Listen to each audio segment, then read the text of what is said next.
Hey guys! Today, we're rolling up our sleeves and diving into the first step of our R journey, installing R and RStudio. Trust me, it's a piece of cake, and I'll walk you through it step by step.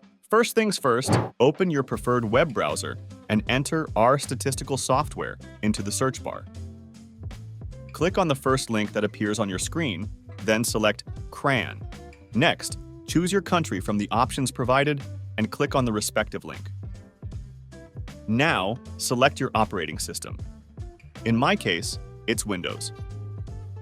Afterward, click on Base and proceed to download R for Windows.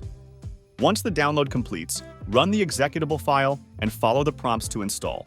Follow the prompts like you're following a recipe for your favorite dish. A couple of next clicks and boom!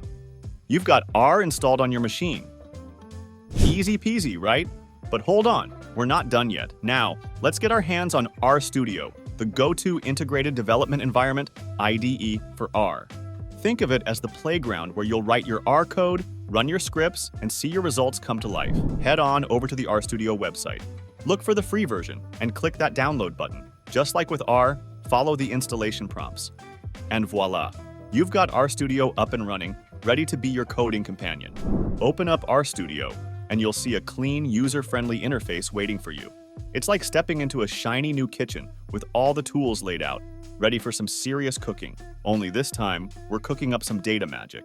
All right, folks, that wraps up our installation tutorial for R and RStudio. Give yourself a pat on the back. You're now equipped with the tools you need to dive deeper into the world of R programming. Stay tuned. Catch you in the next video.